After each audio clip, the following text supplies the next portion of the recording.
Hare Krishna. Hare Krishna. Very nice. So welcome to another amazing, enlightening, soulsome, like wholesome, rhythm and soul. Many of us were here together in August 24 when we had our last session with SP Keshav Swamiji. And it's so nice to see all these familiar people again, faces again. I think once smitten, always smitten by Krishna. And for all of us who are new, very, very special welcome. And may we have many happy returns. On stage, we have our tag team. Usual suspects? No. Evolved souls. 8G Purushottam Dasji, resident monk at ISKCON Chowpatty. And of course, our fellow host and Imperial resident, Anuj Mithani ji. Together, they will lead us into an amazing conversation with His Grace, Gauranga Prabhu Das ji. Now I'll have to... Now, unfortunately, my memory runs out. I will have to read.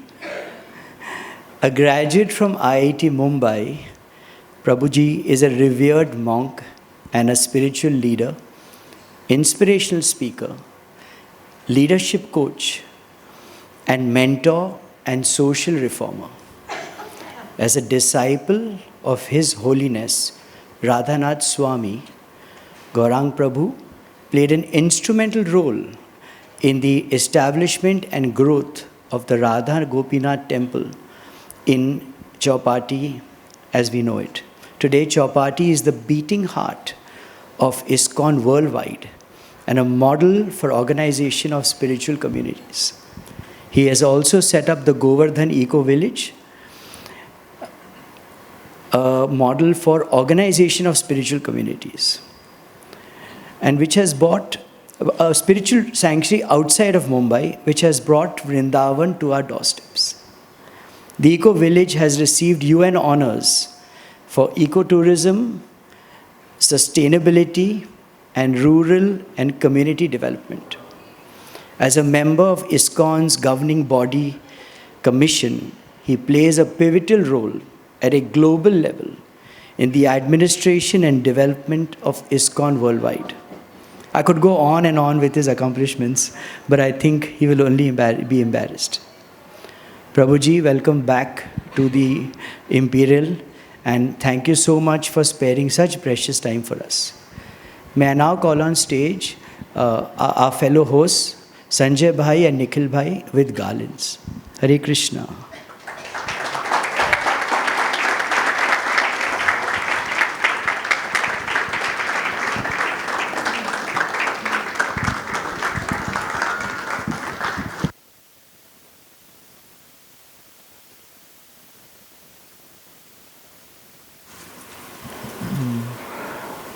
No garland for me. just kidding. So as many of you noticed from our digital invites and the posters for today's event is themed The Infinite Journey. And we will do this in 3 distinct segments: life, death, and the afterlife. After a nice, sumptuous Sunday lunch, I'm sure this is the sort of conversation you are all expecting. Over the next 75 minutes or so, we'll delve into some facets of these very vast topics in an interactive Q&A style conversation with Gauranga Prabhu. Most of you know the drill. Purushottam Prabhu and I will lead the initial questions, and then we'll throw it open to all of you, our audience, for your questions, your comments, and your reflections. Usually, Purushottam Prabhu and I are at the receiving end of Gauranga Prabhu's difficult and probing questions. Today it's payback time. Gauranga Prabhu, maybe we can begin with a short icebreaker round just for the audience to get to know you a little better. And I'd like to take a walk back in time to the early 90s when you were a student at IIT Bombay. Now, I'm sure many of us assembled here have known IIT alumni very well over the years, and I say this in the most respectful way possible. They're a very interesting species. But somehow I wouldn't associate IIT with spirituality. Maybe academia, research, entrepreneurship perhaps. How did this path open up for you, Gaurang Prabhu, given that the seeds were sown at the Powai campus of IIT Bombay where you were a student? Thank you, Anuj and Purushottam Prabhu, for hosting me this afternoon. Same question was asked many years ago at MIT, and I want to share that story. I was doing a program at MIT that was my first lecture at MIT, 2006. And I was very excited because MIT is IIT ka bada bhai. So they had set up everything and I was on the podium and then the LCD projector, they were trying to work it out. But for quite a few minutes he tried and it didn't work. So the guy who was fiddling with the LCD projector came up on the stage and whispered in my ear, "The projector is not working. Sir, you depend on Krishna and give your lecture." And I said, "Mera hi philosophy mujhe suna raha hai." And after the talk, one professor from MIT came up and then he was very intrigued and he said, "They introduced you like IIT graduate, but you're speaking some philosophy. Your language is strange. You're quoting some other language in between. And then your dress is also very strange. Your hairstyle is totally strange." Like, who are you? Are you engineer? You're a doctor? What are you? I said, "I am a Vedic psychiatrist." And therefore, from IIT, as you know, I was also planning to go to America. My sister was already there. And that's the usual trajectory, which is quite common. Today, the world has almost 36 million Indians outside of India. And they're contributing almost 3.5% to the GDP of India, $120 billion. Just in America alone, 24 of the Fortune 500 companies are led by Indians, employing almost 2.7 million Americans, and has a revenue of almost $1 trillion. They contribute to almost 6% of America's, taxes, and $300 billion in tax. So 60% of the hotels in America are led by Indians. So the Indian community in America has done very well with respect to Artha. But when Srila Prabhupada came to London and he was asked, "Swamiji, you being Indian in monk clothes, what you are doing in London?" And Srila Prabhupada said, "The British for 300 years looted from India gold, emeralds, ruby, diamonds, but they forgot to steal the most precious jewel, Bhagavad Gita. I have come to do home delivery."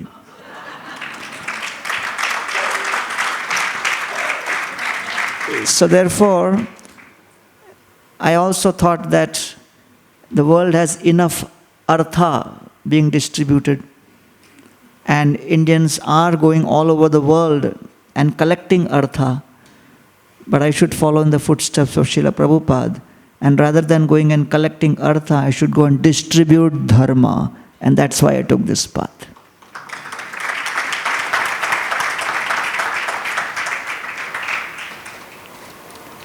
Thank you, Gauranga Prabhu, for being here. You'll ask me questions? I dare not, but I've been with Gauranga Prabhu for more than 2 decades and I've known him very closely. His caliber, his character, his charismatic way of relating to people, audience. Not only that, his consistency, everything is just so commendable. And today I'm so glad that I'm here with you. My next question to Gauranga Prabhu is, after graduating from IIT, you encountered a major crossroads. At one end, you had the opportunity to go to America and pursue higher education, where the most lucrative and a promising career was awaiting you. And at the same time, you had your Guru Maharaj's suggestion that the most fulfilling and a promising spiritual path lay ahead of you. How did you handle making such an extremely difficult decision, and especially, how did your parents react to this? Thank you for that question. Yes, when we look at choices, people make choices because they are inspired to contribute something. So first of all, let me clarify what exactly is this profession I'm into. Because most people get confused. When they look at a restaurant, they know, okay, this solves the pain of hunger. When they look at a hospital, they know this solves the pain of physical disease. When they look at a movie theater, they know, oh, this solves the pain of boredom. When they look at a library, they know this solves the pain of ignorance and giving knowledge. But when they look at a temple, and when they look at a monk, they get bewildered. You see a policeman, you see his dress, you are clear. Look at a doctor, you see his dress, you are clear. When you look at this, you are confused. So first, I have to set the context in Imperial. As to हम लोग हैं कौन से धंधे में हैं, तो जब तक वो क्लियर नहीं होगा आपको समझेगा ही नहीं कर क्या रहे हैं. Because sometimes people think, are these guys solving problem or creating more problems? So therefore, for your kind information, we are also solving a very important pain in life. And that pain is the pain which is caused by change in identity, which we'll speak about as we go along. Everybody is struggling with multiple identities. And you say, I'm successful in life, I want to make it big in life, I want my kids to do this, do that. So ultimately, all of us, if we write our autobiography and life's history, we are all juggling to manage and control 8 identities. First, with body, young, good looking, healthy, pain-free, whatever. Second, with husband or wife. Third, identity with respect to our kids. Fourth, identity with respect to our house. Fifth, identity with respect to our vehicles. Sixth, identity with respect to money. Growing wealth, maintaining wealth, preventing loss of wealth. Seventh identity is with respect to social status, acceptance or rejection. And the 8th identity is our power, influence or career. So in short, this is the 8. And we are constantly juggle with all of these 8 to make sure that they are all as per our expectation. But none of these 8 will ever remain under control. They'll keep going up and down. So anxiety is nothing but trying to control each of these 8 identities as per our expectation. You get up in the morning, the body is seeming fit, but then husband or wife screams at you. Or if they are well behaved, then the children doing something prank. If that's also perfect, then there is some problem in the house. All the above 4 are okay, but suddenly you figure out that the market is crashing. So a typical day is nothing but juggling with these 8 balls. That's what is called as chinta or anxiety. So I say 9 a.m. to 9 p.m. you guys take care. We help you. And we are consultants on 9 p.m. to 9 a.m. What you do in the day, you know best. But we come in and help people streamline their 9 p.m. to 9 a.m. Sleeping on time, waking up, and then offering that stabilizing influence, which will be the ninth identity, which is different from all of these 8, which is stable. And that is known as your identity as a soul, Atma. And that's what we call as Adhyatmik Gyan. So therefore, a temple is a place which represents that place where we actually express our identity. That I am a soul, Atma, part and parcel of the Paramatma. So we learn how to recognize and realize our identity in the temple. That's the place where your fixed, eternal, unchanging, stable identity is taught to you. And then when you come home, you transform your home into a temple. And then you begin the day with prayer. And prayer is the immunity booster or the vaccine against the virus of change. So when you begin the day with prayer, you're reiterating that I am an eternal soul, part and parcel of the eternal super soul. I don't change, he doesn't change. Our relationship of seva doesn't change. That is what is known as Sanatan Atma, Sanatan Paramatma, और दोनों के बीच सनातन सेवा का संबंध, that is called Sanatan Dharma. And therefore, someone asked Srila Prabhupada, why you are running these temples? Prabhupada said, not to fill up our temples with people, but to inspire people how to transform their home into a temple.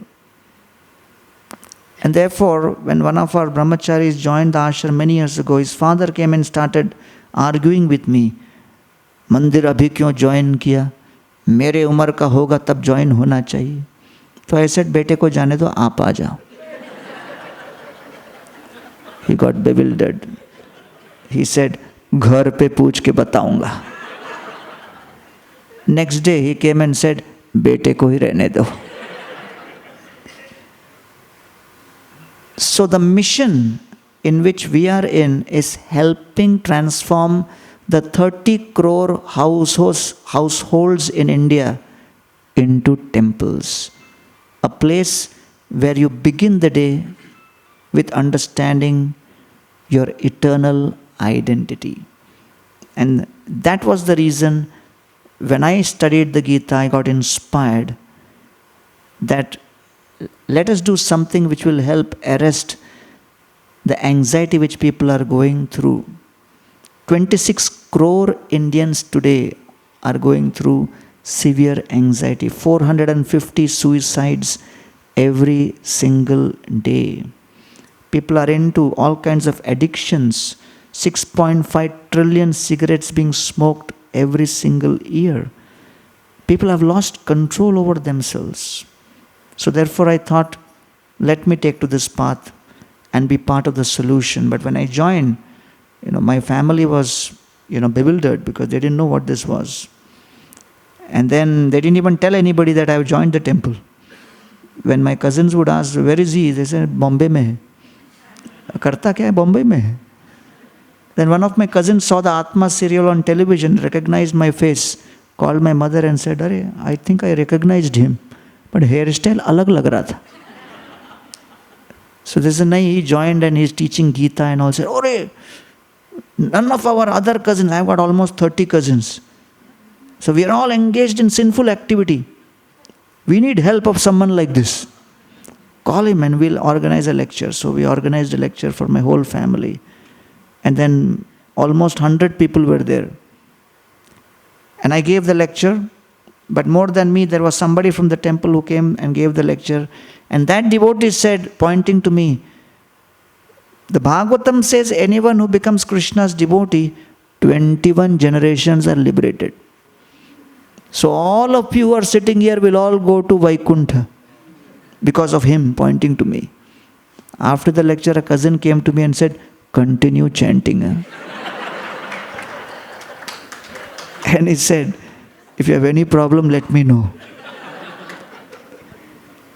So yes, initially it was difficult to understand, but then my father and mother first came in 2006 to meet Maharaj. They didn't meet him for 13 years. And when Maharaj asked my father, what were you doing? He said, I was serving for almost 40 years the steel plant, because he was employed in Bhilai steel plant. So I was serving in the steel plant. So Maharaj said, now serve the Tulsi plant. And then he was so inspired just by the association of devotees of Chopati and Maharaj that he started chanting. And he got initiated in March 2010. Just 3 months later he departed, but he got the shelter of Maharaj and he got initiated as Achyut Jagannath Das. And that was a proud moment for me, that initially there was negative reaction, but later they understood what this was. So I think more important, currently there was a survey which was done on prayer traditions amongst Muslims. The world has 31% Christians, 23% Muslims, 15% Hindus, 8.5% Buddhists. And they did a survey, which community has what trends in prayer. Shockingly, it was found that the number of average hours prayed per day is least in Hindus. The Muslims were clocking more than 60 minutes a day. Christians were clocking almost 45 minutes. Hindus were less than 15 minutes. There was an interesting observation on Sikh community, that post 60, suddenly their number of hours grew, and they were clocking post 60 as good as 55 minutes. So right now, one of our biggest challenges is, with a 1 billion strong Hindu community across the world, we have very little clue about what our tradition and our philosophy is all about with clarity. So if there is one reason I am here in Imperial this afternoon, it is to leave behind something for you, which is clarity about the purpose of life, purity about the intention with which you will serve and live life, and sensitivity with which you will deal with people, planet, and yourself personally. Thank you.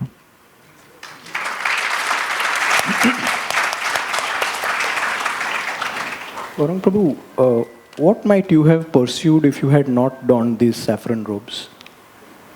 I would be your partner in investment banking. Okay. You've missed nothing. I think you made the right choice. There's a bunch of bankers out here who won't publicly admit it, but I'm sure they're nodding in agreement. Yes. I brought my receipt book. Okay, let's dive into the core of today's session now, and our first segment is called Life. Now, amongst many things, Gauranga Prabhu is a prolific author. 3 of his books, The Art of Focus, The Art of Habits, The Art of Resilience, make for deeply inspiring reading. Incidentally, they're also available for sale at the little bookstall outside. Each of these books gives us a potential segue for discussion into 3 foundational principles of life: focus, habits, and resilience. So that's how we'll roll. Let's begin, Gauranga Prabhu, with the topic of focus. And I'll take an example from a competitive sport like tennis, where focus is often the difference between winning and losing.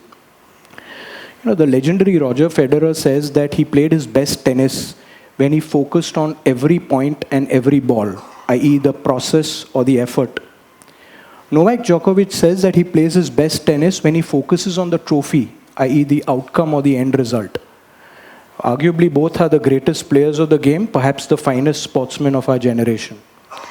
My question, Gauranga Prabhu, to you is twofold. What is the subject of focus, therefore? Is it the effort or process, or is it the outcome? Is it, therefore, extreme attention to the present or manifestation of the future? And how can one develop such razor-sharp focus like Federer, like Joko, or a monk like Gauranga Das? Very important question. Krishna says in Bhagavad Gita, Vyavasayatmika buddhi ekeha kurunandana bahushakhai anantascha buddhayoho avyavasainam. Krishna uses the word vyavasai, which means business. And he uses the word buddhi, which means intelligence. Vyavasai buddhi means business-like intelligence, which means there is a process in place.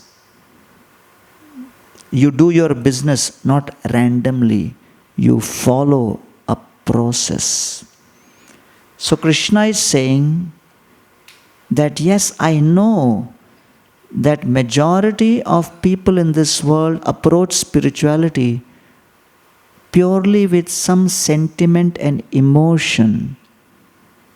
They are not so keen to approach spirituality as a process-driven approach. They are disciplined in their work, disciplined in their social responsibilities of making sure they don't miss a single wedding. But when it comes to spirituality, they feel it is as per mood, as and when we can, do. Somebody asked me, one student was asking me, अरे ये हरे कृष्णा वाले तुम लोग 16 माला बोलते रहते हो. Which shloka in Bhagavad Gita Krishna says, 16 माला करो? On battlefield of Kurukshetra, did Krishna ever ask Arjuna, Arjun, mala hua kya? Did Arjun ever tell Krishna on the battlefield, Krishna, रथ को पेड़ के पीछे ले जाना, 4 माला बाकी है? So from where you brought this, 16 mala? I'm always under anxiety. In office they are having targets.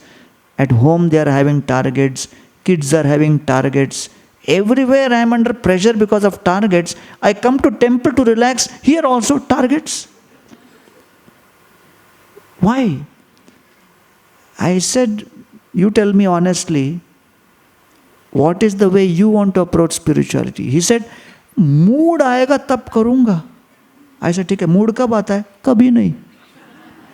That's why we have a process in place.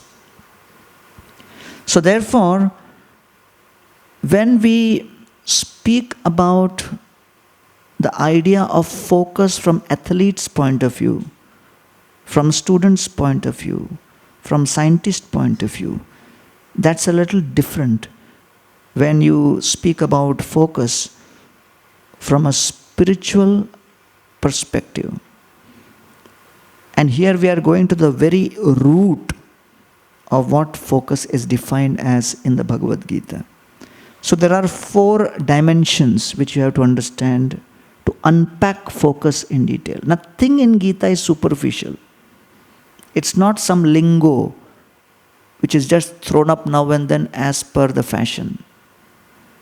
You have to go to the core, and you have to be willing to pay the price. And you have to be willing to go through the diligence of the practice. So therefore, the first thing Krishna is describing with respect to focus is you have to have Shuddhata, which means purity in your proclivity or intention. Is my intention due to fear, tamogun, due to desire, rajogun, or it is due to duty, sattvagun? Or beyond sattva, it is due to pure sattva or love. And what is love? Love means selfless service. Love means in every relationship there are 4 challenges: scarcity, impediment, discomfort, unhappiness. Scarcity, impediment, discomfort, unhappiness is part of every relationship. Still the relationship continues. That is called love. Pragada premere ei swabhava achar nij dukha bighnadira no kore bichar. When we are serving with that mood, that's the purest level of proclivity or intention. So that is the first element, that first we have to uncover that aspect of our identity, shuddhata, purity in proclivity. When I joined the ashram, I was sent to the kitchen to serve. Many people have seen the Kumbh Mela this year. A lot of prasadam was distributed by ISKCON. Purushottam Prabhu was also there. And, we are part of sevaks, so we serve. So this was 94, I was in the kitchen, and then somebody else also came and he joined new. He was sent to the kitchen to serve. He was like well-built, 6.5 feet tall, new brahmachari, young guy. So I saw his build and I told him, you are good to roll chapatis and make chapatis. And make the atta also, because we didn't have chapati, wo atta making machine. बोले तुम आटा के साथ कुश्ती करो. So then he started rolling chapati. After 1 week he came and complained to me. तो क्या है मेरा टैलेंट तुम लोग पहचाना नहीं? क्या हो गया भाई? अरे मैं गांव का सबसे बड़ा प्रीचर हूँ. When I stand up and give lecture, पूरा गांव खड़ा हो जाता है. I joined ISKCON to be a preacher of Krishna consciousness, not to roll chapati. प्रचार करने आया ISKCON में, चपाती बनाने नहीं. तो I said, मुझे क्यों बता रहा है भाई, मैं भी चपाती बना रहा हूँ. So he kept complaining 2 weeks, 3 weeks, and after 1 month he took his bag and left. 10 years later, and I asked him, why are you leaving? He said, प्रचार करने आया, चपाती बनाने नहीं. 10 years later, I met him at a program. He came running to me and he told me, after I left the temple, I got married, and after marriage, my wife got back pain. घर पे रोज चपाती मैं ही बनाता. तभी मैं थोड़ा बना लेता तो अच्छा था. So Krishna is describing to Arjuna, human life begins when you arrive at the level of duty. Karmanyevadhikaraste ma phaleshu. So that is called shuddhata. When there is purity, then you go to the next level, which is sthirata, which is called stability in your identity. The identity, as I spoke, 8 different types of identities which are constantly in flux.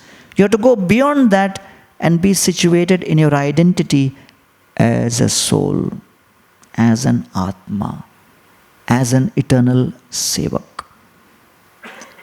When you are in that identity, whether there is prosperity or adversity, the prosperity or adversity does not put you in perplexity, because you are looking for opportunity to serve the divinity.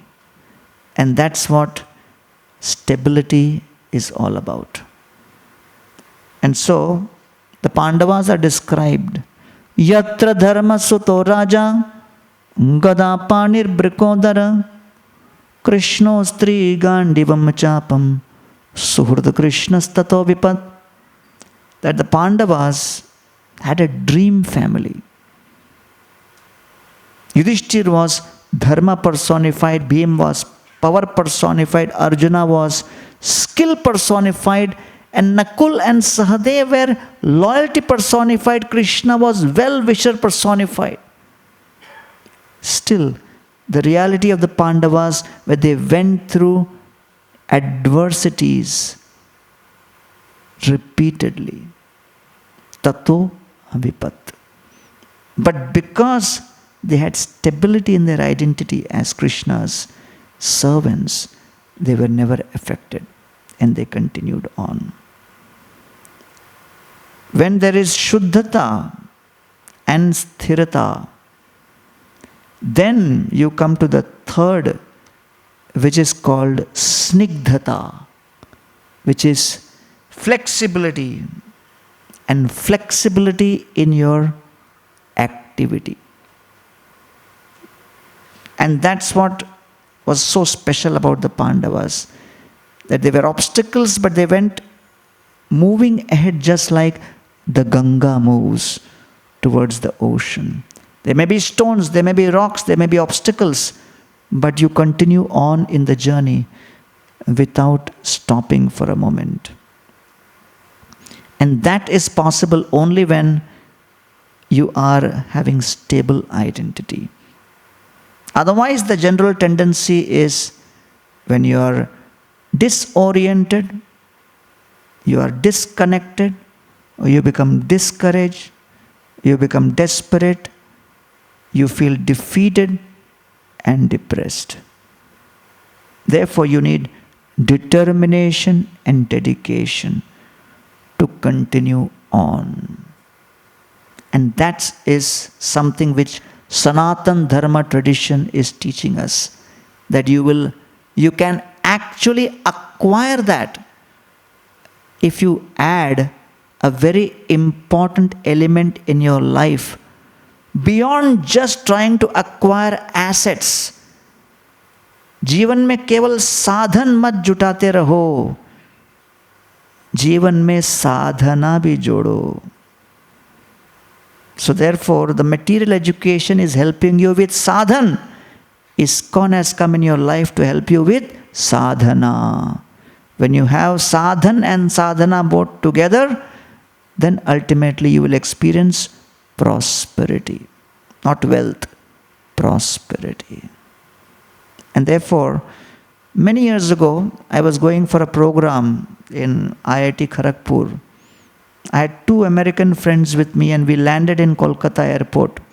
And when we came out, we were welcomed with garlands and we were told, that day is Bengal Bandh. So Bengal Bandh means nothing will move. Vehicle will not move. So I asked the organizers, that program must be cancelled. Na? बोले नहीं, program चालू है. अरे how we will go to Kharagpur 3-hour drive? बोले ambulance में जाएंगे.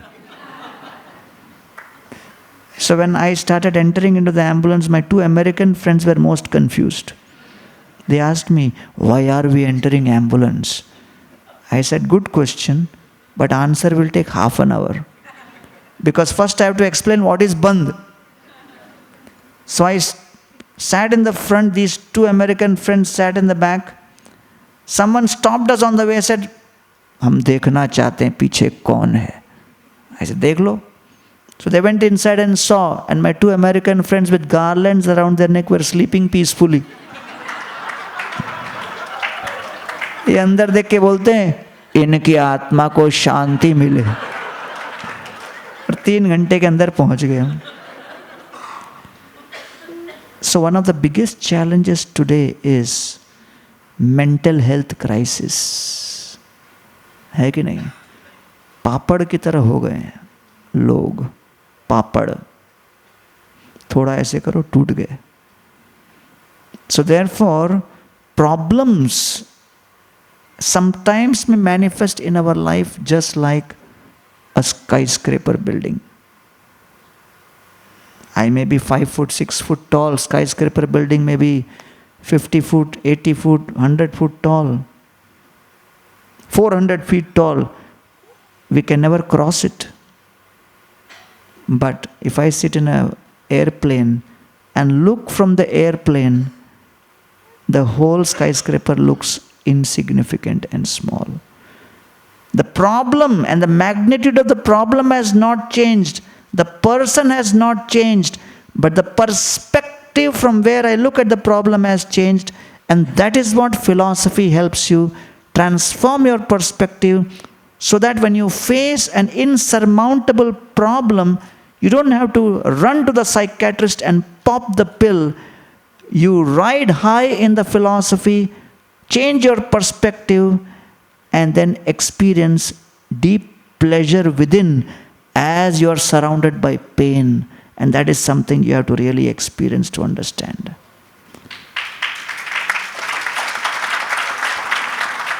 And then when there is Shuddhata, there is Sthirata, there is Snigdhata or flexibility, then there is Pashtata.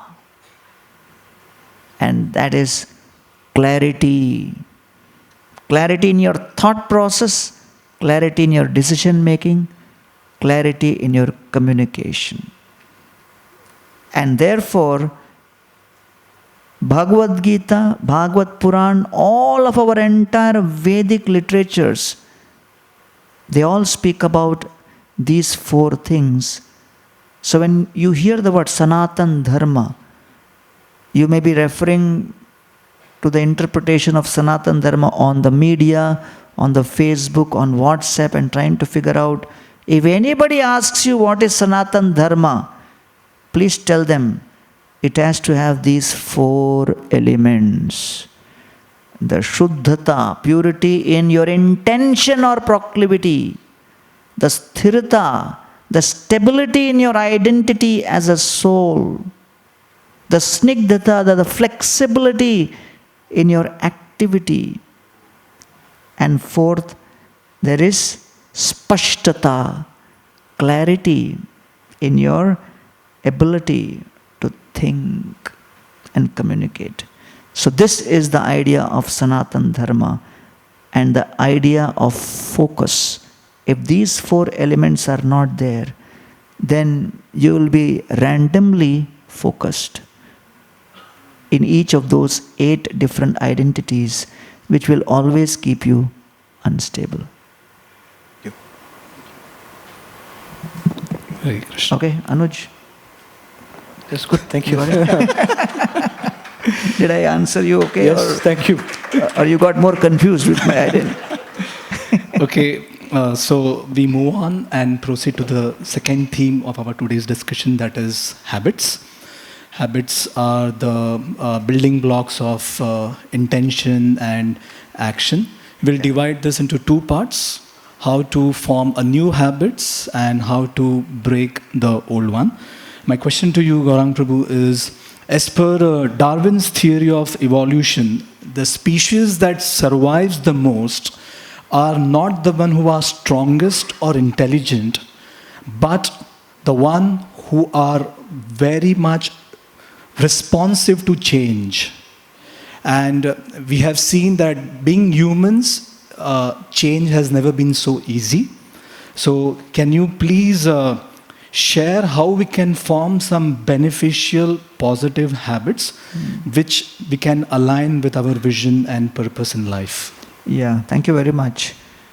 See, when it comes to Darwin in Bharat is a very big anomaly. Because I remember when I was studying Darwin's theory in school, है कि नहीं?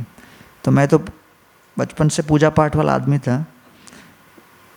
तो Darwin का paper है, उसके पहले मैं गणेश जी को प्रे कर रहा था, पास करा दे भाई, गणपति पप्पा Moriya, which is totally contrary to Darwin's theory, because Darwin doesn't believe in any God or anything. तो इसलिए डार्विन का भारत में मार्केट बहुत कम रहेगा. Very important point on habits, because there are so many different kinds of, methods to improve habits. Our Anand Gopal Prabhu, Ashok Nahar, he has written a best-selling book on habits. And what's the name of the book? The 5 Sutras to Form New Habits. Give him a round of applause. थोड़ा आपका भी marketing कर रहा हूँ मैं.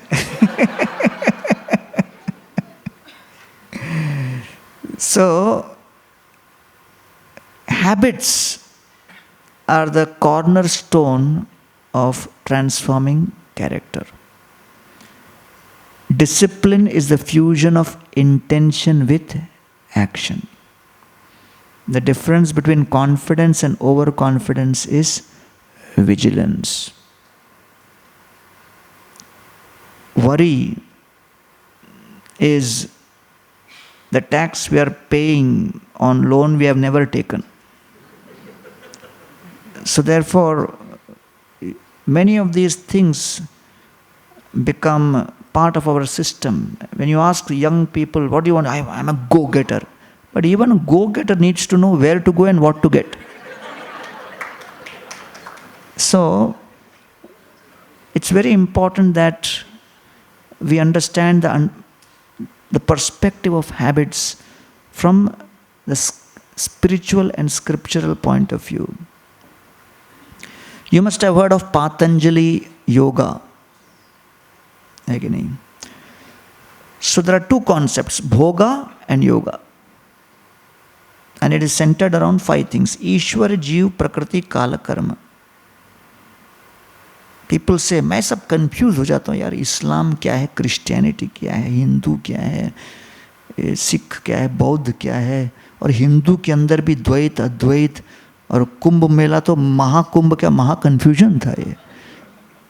सब एक जैसे लगते हैं, अलग अलग बोलते हैं, ये क्या, कभी किसी का टीका ऐसा, किसी का ऐसा, किसी का ऐसा. तो ये सब है क्या? So one of the biggest needs today is to enable clarity in a simple manner. So all religions across the world, they only deal with 5 items. Ishwar, controller. Jeev, Atma. Prakriti, nature. Kala, time. Karma, action. So you begin with karma. Hindu karma, Christian karma, Muslim karma, Sikh karma. Karma to karma, action है. काल में हिंदू, मुस्लिम, Christian काल है क्या? प्रकृति, nature है कि नहीं? ऐसा नहीं कि सूरज एक कम्युनिटी पे ज़्यादा चमकेगा, दूसरे पे कम. ये नहीं. और यहाँ पर ये कम्युनिटी ज़्यादा डोमिनेंट है, यहाँ बारिश नहीं होगी. ऐसा तो है नहीं. प्रकृति तो प्रकृति है, nature. The soul is within the body, whether it's a Christian person or a Jain person or Buddha person, Muslim person. When they go to the, hospital, the doctor doesn't say, कौन मुसलमान है कि हिंदू है कि क्या है? क्यों? उसके हिसाब से तुम्हारा शायद दिल कहीं और रहेगा या लंग कहीं और रहेगा. नो, उनका एडमिशन फॉर्म में ये सब नहीं रहता है. Because body is body, it's all same. प्रकृति इज सेम. सो प्रकृति काल कर्म इज सेम. आत्मा इज जीव, सोल वो भी सेम है. और सारे धर्म मानते ईश्वर ईश्वर है, ऊपर कोई तो है जो कंट्रोल कर रहा है. अब प्रॉब्लम कहाँ आता है? जब वो ईश्वर का नाम लेने जाओ, उसका नाम, उसका धाम, उसका काम, उसको लेके झगड़ा शुरू हो जाता है. तो हम कहते हैं वहां तक मत जाओ. 5 में से 4.5 में तो स्वीकृति है. You accept 4.5 out of 5. So when you understand that, then you realize that when the soul is looking down at Prakriti, nature, wanting to exploit that with their actions, karma, under the influence of Kala, time, that is technically called Bhoga. And the effect of Bhoga is Chinta. Opposite of that is when the Jiva thinks, I am going through too much of anxiety, Chinta, इसका solution क्या है? Then someone says, अरे मंदिर जाओ, भगवान है, ईश्वर है. When you start looking up, when the Jiva starts looking up rather than looking down, that vision of the Jiva of wanting to connect with Ishwar is what is called as yoga. So when we speak about habits, so there are many experts who can tell you, improve your habits so that you can control the Prakriti and do better karma under Kala more efficiently. So they are only helping you increase the efficiency of your bhoga. Because even to be an expert bhogi, you need better habits, better discipline. But when the word habit comes into a spiritual context, the first step in that is the jiva wanting to connect with Ishwar. And that's the beginning of transformation. So, in that context, we should realize when the jiva connects with Ishwar, that principle of yoga is unpacked in the Bhagavad Gita in several chapters. So when you connect with Ishwar through action, that's called karma yoga. When you connect with Ishwar through knowledge, that's called jnana yoga. When you connect with Ishwar through intellect, that's called ashtanga yoga. When you connect with the Ishwar by sublimating your ego and offering your soul, that's called bhakti yoga. So all of these different yoga traditions are there of how to develop a relationship with the Supreme as an alternative. So therefore, the first habit which we must inculcate is to transform our tendency for bhoga with a tendency towards yoga. And that exactly is what is the fundamental principle of the Gita. Because Arjuna was trapped in the thought process of bhoga. That if I kill, my bhoga will come down. And he started comparing. And Krishna said, comparing, complaining, criticizing, these are the cancers of the mind. And therefore, one of the biggest challenges the world is facing today is the tendency for comparison. On the material platform, we will always be comparing and we will always be dissatisfied. There was a motivational speaker and he was giving his seminars, how to become an expert speaker. So 500 people signed up. And he stood up in front of everybody and he said, you want to be an expert speaker? The beginning of your speech should be dramatic. And only you will attract people's attention. And he said, begin with a line like this, the best years of my life were spent in the arms of a woman who was not my wife. And the whole audience was shocked. Kya bol raha hai ye? And he said, that woman was my mother. So one of the villagers in that audience goes to his village, calls the whole village, said, "Arey my speaker ban gaya, sunne aao." So the whole village came up. This guy was standing in front. He was nervous. First time he was speaking in public. He thought, let me use that same formula. And he stood up and he said, the best years of my life were spent in the arms of a woman who was not my wife. And he was so nervous, he couldn't remember the next line. And then he was thinking. And then he said, I can't remember who she was. So it is said, comparison is the thief of joy. And Krishna told Arjuna, don't compare. Realize that you are the soul. And so, habits basically means 4 things. First is klesha. Klesha means disturbances or vikar which keep affecting our mind and pulling our mind in different directions. That klesha is because of 5 things. Avidya, ignorance. asmita, false identity or ego. Because of that, raga, attraction. Dvesha. Raga means tendency to enhance pleasure. Dvesha means tendency to avoid pain.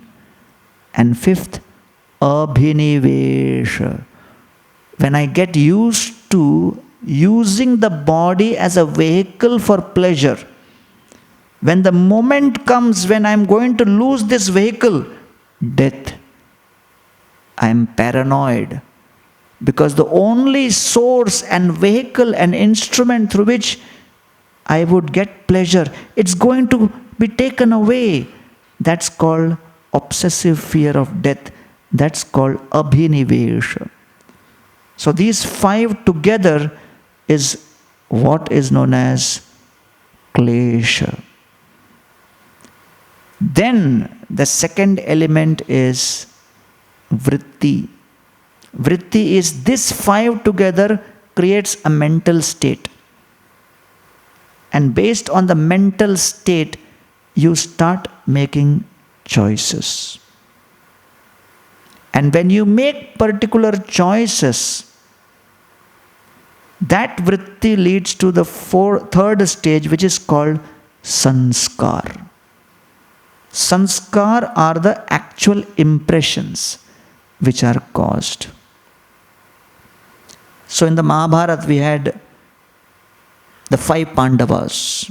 So one day Bhima, he was frustrated and he thought, Arjuna is always called for musical performances. I am never invited. I am only called for beating up others.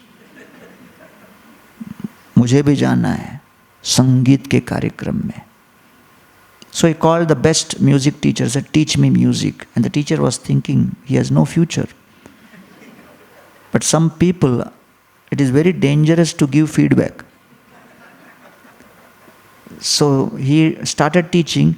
Bhima sat right in the main doorway, gateway of Indraprastha, and he would scream at the top of his lungs. And he was satisfied that he is doing good. The whole kingdom was disturbed. They complained to Yudhishthir. Yudhishthir said, who will tell him, Baba? So the citizen said, maybe Draupadi will be a good person. Because sometimes for feedback, who gives the feedback is important. So Draupadi came and told Bhima, Are Bhima, music is Gandharva Vidya, Baba. You have to go up in the mountains and the forest, there you sing. Not here in front of everybody. So Bhima took that, feedback and went up in the mountains, shouting and screaming there for days together. Suddenly, from behind the bushes, one day he saw one villager. The villager came, looked at Bhima, got terrified, turned around and ran away. Bhima chased him, caught hold of him and said, Hey, कौन है तुम बताओ? क्यों भागा यहाँ से? मुझे देख के. And that villager said, मैं यहाँ का धोबी हूँ, गधा गायब हो गया 4 दिन से, आवाज सुना लगा, मिल गया गधा. That day Bhima retired from trying to be a musician.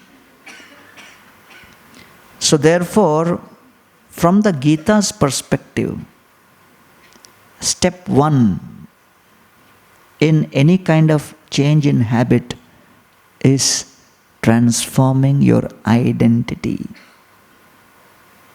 from being a bhogi to try to be a yogi.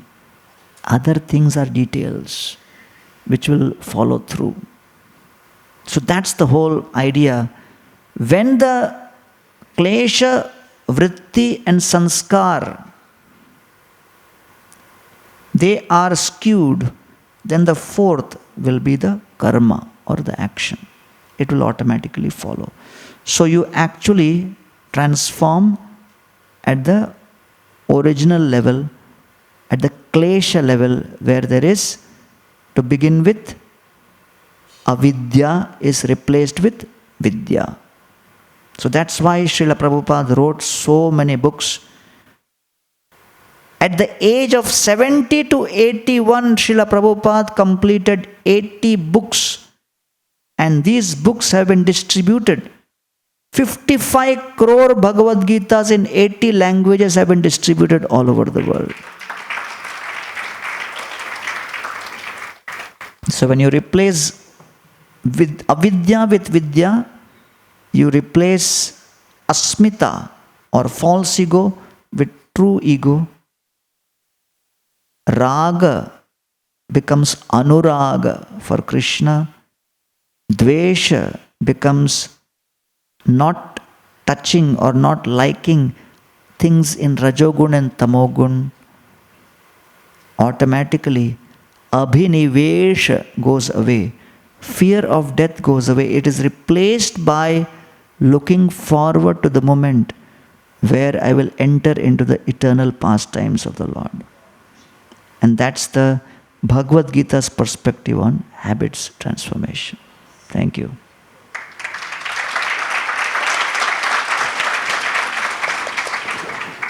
We'll now go to the third topic of resilience. And, Viktor Frankl's book, Man's Search for Meaning, is widely considered the most compelling story of human resilience ever told. The audience may know that Viktor Frankl was one of the very few survivors of a Nazi concentration camp, that to Auschwitz. And interestingly, he credited three primary factors to coming out alive: accepting that suffering is inevitable, finding purpose in pain, and turning to prayer. When I read that, I said, the similarities with the ancient wisdom of our scriptures is uncanny. And this got him through the Holocaust. Can you please share these ancient secrets, Prabhuji, of building long-term resilience for our daily lives? Right. So, am I giving very long answers? You're okay? कथा करने की आदत है हमको ना. Sometimes when I do podcasts also, my hosts also become little, impatient.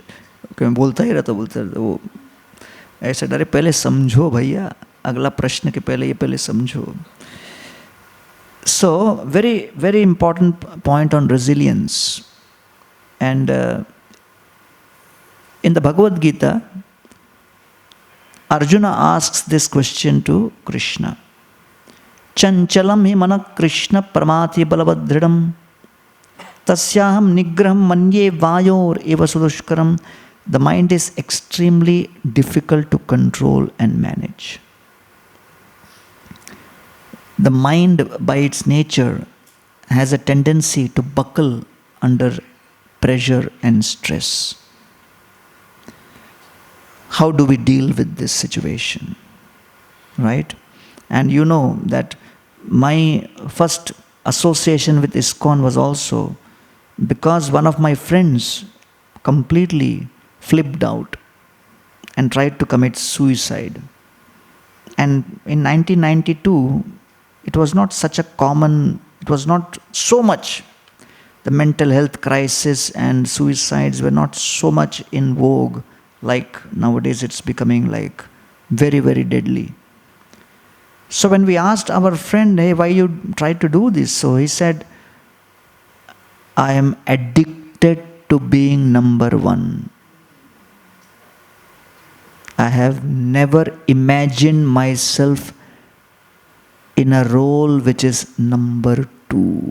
So one may think, अरे क्या है, क्या बात कर रहा है? But that is what the mind is. The mind can magnify the problems, imagine problems, negate opportunities, and doubt even the most auspicious experiences available. That's what MIND is all about. So therefore, we said, how is it like? I said, what to do? That was my habit. Always I am number one. For me, coming number two in this exam was unimaginable. It was a defeat. And in the same exam, 3 or 4 of my other friends have failed in 3-4 subjects. They are moving around the campus peacefully, blissfully, blessing others. अरे चिंता क्यों करते हो यार, relax. हम लोग बोले यार तुम तो बड़े निर्लज बेशरम हो, 4-4 सब्जेक्ट में लुढ़क गए. फिर भी आराम से घूम रहे हो बेशरम। आपका क्या फिलॉसफी है? बोले अपना फिलॉसफी सिंपल है, कॉलेज में घुसना अपना काम है, निकालना कॉलेज का काम। हम क्यों टेंशन लें? So the resilience begins with your perspective. And therefore, there are different levels of tolerance described. The first level is physical. In the scriptures, 6 levels of tolerance are described. First is matra sparshastu kaunteya, shitoshna sukha dukkhadaha, that you are tolerating physical inconveniences, heat and cold, pain and pleasure. Heat and cold is first level, Shit Ushna. Then next level is emotional. Physical tolerance, then emotional tolerance. Sukha Dukkha, happiness and distress. The gap between expectation and reality creates stress. Next level is egoistical. You have to tolerate the hammering on the ego. Jitatmana prashantasya paramatma samahita shitoshna sukhadukkeshu tatha mana apamanayoho. Mana and apman. So when there is honor and dishonor, that also you have to tolerate, because sometimes when we are dishonored, we may feel angry. And when anger overwhelms us, we cannot do anything about it. Right? And therefore, this principle you have to appreciate. Krishna says in the Gita, Trividam naragasyedam dvaram nashanamatmana kamam krodham tatha lobham tasmat etatrayam tajet. You have to overcome tendencies to be greedy, lusty and angry. And most of the anger is centered around when the ego is hammered. I was doing a program in Yeravada jail in 1997-98. 500 prisoners were in front of me. I love jail programs. You know why? Audience is guaranteed. No need for RSVP. 500 कैदी बैठे, मैंने lecture दिया, lecture के बाद बोला प्रश्न है क्या? So one prisoner raised his hand, मेरा प्रश्न है, मैंने कहा पूछो, बोला स्टेज पे आके पूछूंगा. He said, I got worried. I asked the commissioner साहब who was standing next to me, कौन है ये sir? And the commissioner said, 12 murder किया है उसने. So I said, मैं 13वां होने वाला हूँ क्या? बोले नहीं चिंता मत करो, आने दो. He came and he asked his question and everybody clapped. What a question, this, that. I gave the answer. After that I asked him, at such a young age, how you committed so many crimes? He said, when I am overwhelmed with anger, I lose my discrimination. I lose my discrimination.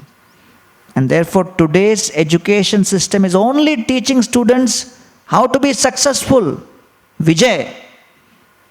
But Bhagavad Gita is teaching not just Vijay, but how to get that Vijay is first based on Vivek, Vairagya and Vinay.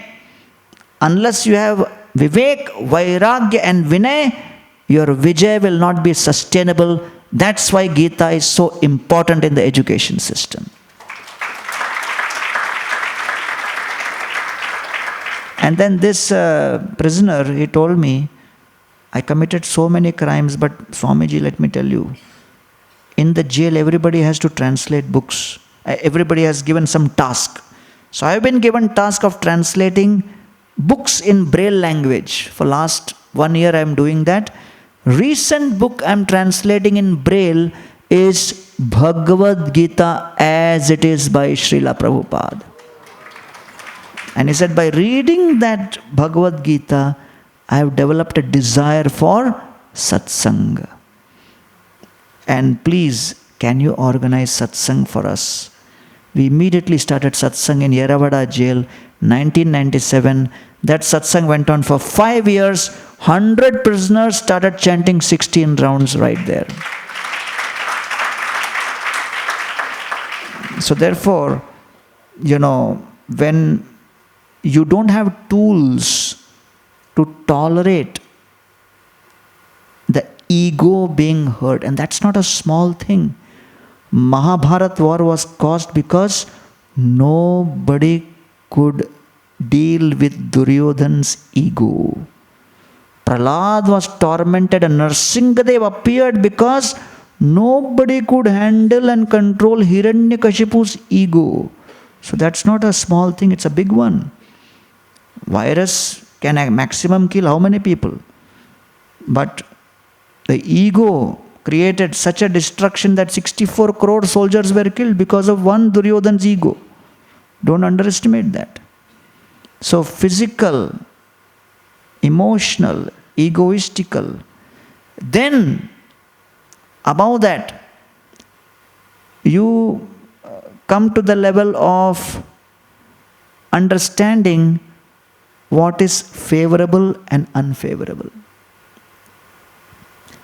Internal, you go through various anarthas, challenges, difficulties. You have to learn how to tolerate that. External, tattenukampasu samikshamana bhunjina evatma kritam vipakam. Challenges which will come, you have to learn how to tolerate. And sixth is spiritual, where one is offering prayer to the Lord, like Kunti Maharani is offering, that these difficulties and challenges are only helping me see Krishna's hand behind everything. And therefore, these are the 6 levels of tolerance we go through, and then one actually experiences resilience, the ability to bounce back. And that's what Bhishma glorifies about the Pandavas. Sarvam kala kritam manye bhavatam chaya priyam sapalo yatva sheloko vayor iva ghanavali. The time factor is Krishna's will, which will unleash sometimes prosperity, sometimes adversity. But the Pandavas just did not forget their main duty, which is to serve and please Krishna. So when you come to temple, you are offered prasad. But don't think prasad is just what you get on the plate. You are coming to hear the philosophy so that you can change your perspective, and the change in the perspective is proven when you are able to see both prosperity and adversity coming in your life as Krishna Prasad. And when you are able to see that, that is called as equanimity. And that personality is known as Sthita Pragya. So the entire Gita in one sense is a text to help you attain the ultimate resilience in your attitude. Prajahati yada kaman sarvan parthamanogatan atmanyevatmana tushta sthita pragyastadochyate sukha dukkhe samay kritva labha labho jaya jayo. In all situations, how to maintain equanimity. So that science is unpacked in the Bhagavad Gita.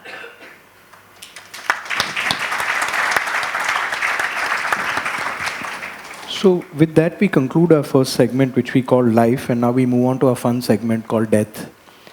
Let me begin by playing the devil's advocate, Gauranga Prabhu. Life has often been described as a journey from the bondage of existence to the liberation of non-existence.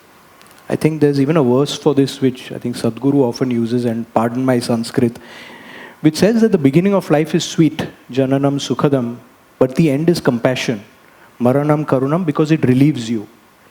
If death is a liberation, does that undermine the value of life itself? with all the pain and suffering that accompanies life, is it better for us not to have existed at all? Krishna says in the Gita that death is not the end, but death is the crossroads to transcend. Death is not the end, death is the moment which you can utilize to transcend. And therefore, on behalf of the Govardhan Eco Village, sometimes I go to conferences, tourism conferences. So someone was asking me, "Arey, you are Saffron fellow, you are coming in tourism conference? Kya kar rahe ho aap?" I said, "Oh, you don't know, even spirituality is tourism only." Spirituality is tourism? I said, yeah. Tourism takes the body from one place to another place. Spirituality takes the soul from one place to another place. So then, you have to understand that if you have to plan a vacation, now April आ रहा है तो many people are planning vacation में कहाँ जाना है. अरे एक simple vacation, it requires planning. It requires proper advanced planning, effort, this, that. So therefore, there are lots of motivational speakers. And people ask me, what is the difference? Are you a motivational speaker? I said, I'm monk. अरे लेकिन motivation तो देते हो ना. I said, motivational speaker और monk में difference क्या है? You should understand. Because आपका YouTube में pop-up होता रहेगा अलग-अलग. What is the core difference between motivational speaker and monk?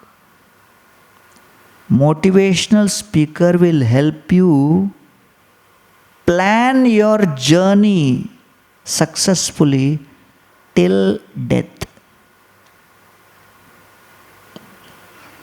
वो लास्ट स्टॉप है उनका, उसके आगे वो नहीं कर सकते. Monk help you plan your journey beyond death.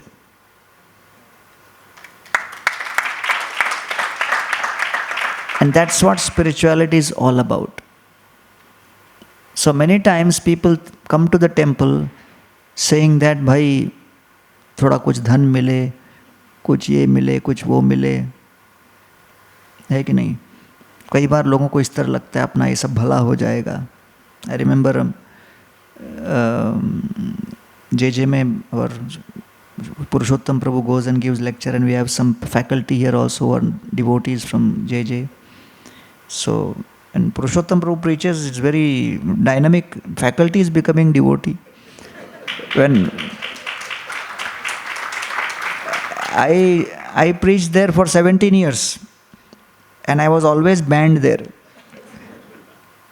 So, there was one student who was always preaching heavily. So I used to tell him, "अरे पढ़ाई भी कर ले." बोला, "अरे कृष्ण है ना." बोला, "आप भी तो हो, और आपने लेक्चर में कहा है भक्त कभी विनाश नहीं होगा." तो मैंने कहा, मेरे ऊपर मत डाल दे भाई. One day before exam, he is standing in front of Radha Gopinath praying for half an hour. मैं डर गया. बोला, क्या प्रे कर रहा है? बोला, मैं गोपीनाथ को बोल रहा हूँ कि पूरा कैंपस जानता है कि मैं हरे कृष्ण वाला हूँ, कल एग्जाम है. हरे कृष्ण का कैंपस में भविष्य आपके हाथ में है. मैंने कहा, बाप रे बाप, क्या नेगोशिएशन कर रहा है तुम? एग्जाम दे के आया, रिजल्ट आया 3 महीने बाद, पास हो गया वो. I went for the programme that evening, the day the results came. Usually for my lecture, hardly 7-8 people would come. For prasadam, 50 would come. Some people would open door in the middle of the lecture and look at me and say, "Abhi tak khatam nahi kiya kya?" So that day for my lecture, 50 people were sitting. I got bewildered. Have I come to the wrong room? I said, "Why all of you came?" And they said, referring to that boy, "वो पास हो गया मतलब कृष्ण पूर्ण पुरुषोत्तम भगवान ही है."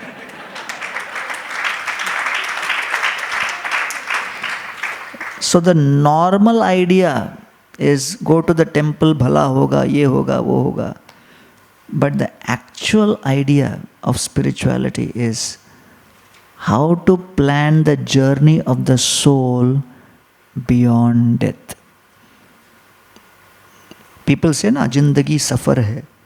अरे सफ़र है, गाड़ी में बैठते ही सबसे पहले GPS सेट करते हो. If you are in an Audi or a Rolls Royce or a Porsche and someone says, how is the drive? Fantastic. Where are you going? I don't know. So you may think something is wrong. He's on a journey he doesn't know.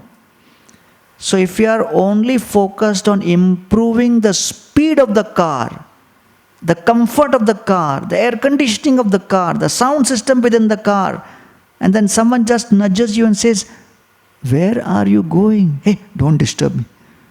The drive is amazing. So that is what current civilization situation is. Everybody is focused on improving the speed and the experience of the journey. So material education is all about the clock, which is the speed. Spiritual education is all about the compass, the direction. That's why we are having the session here, helping you with the direction. And if the direction is not there, where will you go? So therefore, dear friends, we are having this session at Imperial. Krishna has blessed all of you with prosperity, wealth, success, and everything. So you need to understand one thing. You have reached this stage because of what? Planning. You cannot be successful unless you are good at planning and investing as per your plan. So all of you have succeeded in your educational planning, in your financial planning, in your property planning, in your career planning, in your social relationships planning, in your kids' education planning. I have come all the way here just to suggest that you add one more dimension in your planning, which is the journey of your soul beyond death.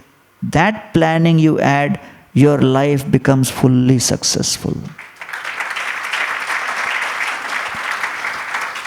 That planning when you add of what will be my journey beyond death, can we start planning that? When you add that, that was in Hindu tradition called Shubha Labh, which is known as Param Artha. Artha is wealth. But wealth is not just money. Right? So therefore, Prahlad Maharaj says, Nate vidu swartha gatim he Vishnum durashayaye bahir artha manina. So all of this will only come till death. And that's what attracted me at the age of 22 to join ISKCON, study the Gita and teach the Gita, because such a huge, powerful secret is hidden within the Gita which the society is unaware of. That you can plan for a life beyond death. Just like in any journey, once the destination is fixed, then you work backwards. Your planning for a vacation to New York will be different from a planning of vacation to Lonavala. Will be different from a planning of vacation to, Himalayas. So depending on what destination you decide, then you work backwards. So therefore when people say, अरे आप लोग तो हरे कृष्ण सब भूल गए, आप सब दुनियादारी कुछ नहीं है. अरे नहीं भैया, हमने एक ही चीज़ किया है, पहले आगे का फिक्स किया है, उसके हिसाब से चलते हुए हम आते हैं. And then accordingly we start packing our suitcase and carrying our passport. That's all. So therefore, we have to understand the context in which spirituality is all about. So I'm just helping you understand that spirituality is not there up in the air for someone very highly intellectual to understand this, that. No, it's very simple to apply in your own life. Thank you very much. Hare Krishna. So we are just touching upon this final section of today's discussion, that is afterlife. मेरा अगला 2 programme है इसके बाद. So, Gauranga Prabhu, Life after Imperial.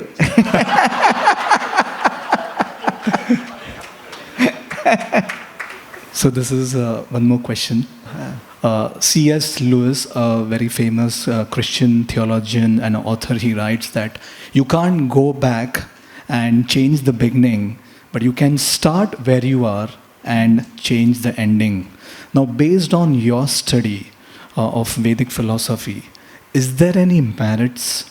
Is there any merits in practices like regression or astrology? Regression speaks about the previous life, and the astrology speaks about the next life or the future.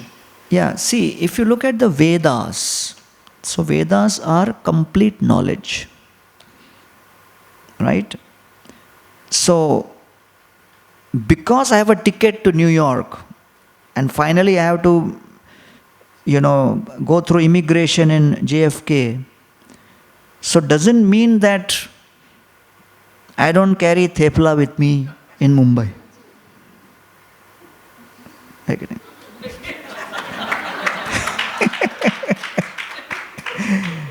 Gujarati छे.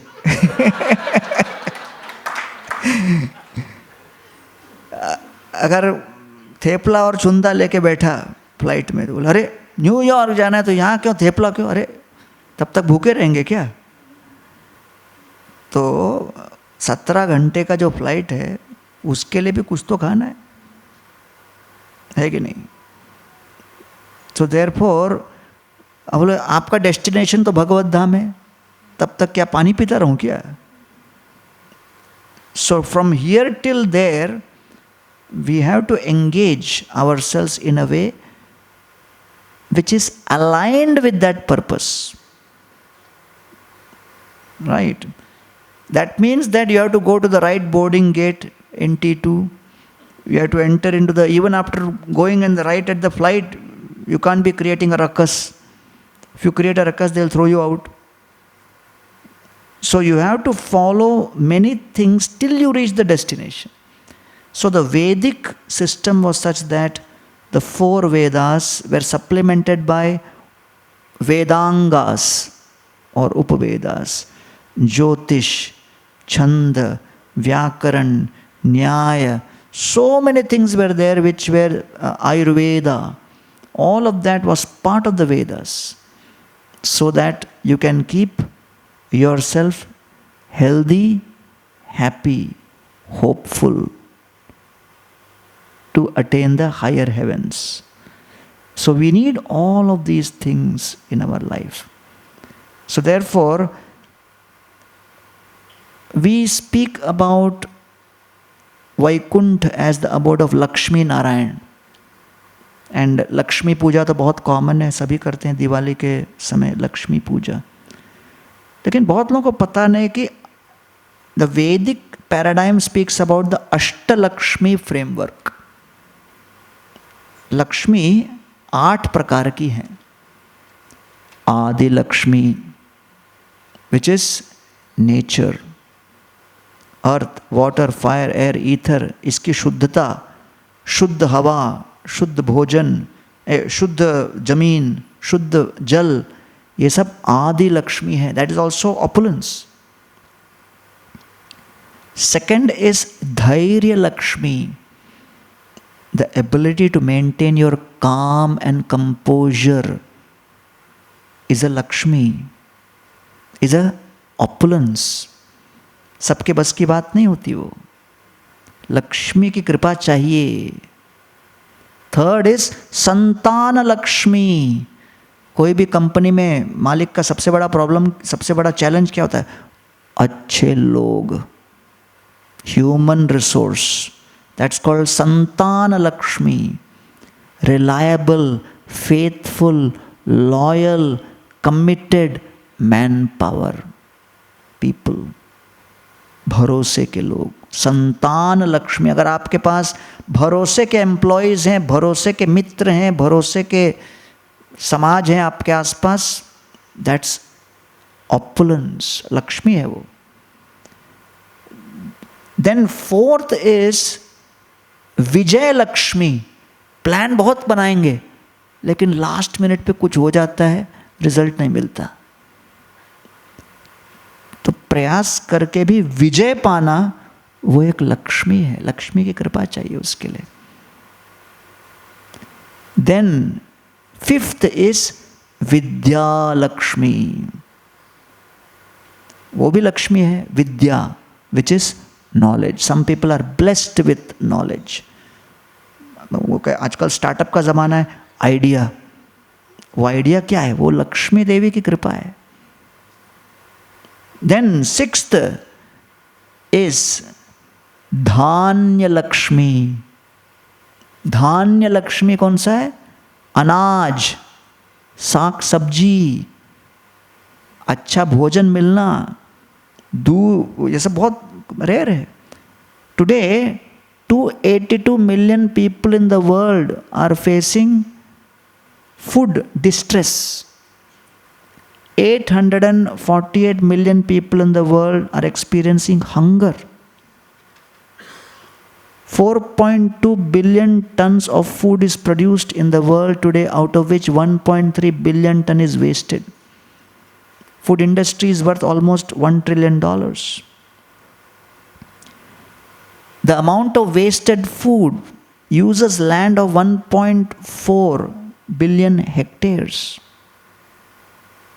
Just imagine that the food wasted in America, Europe, and UK together can feed 1 billion people.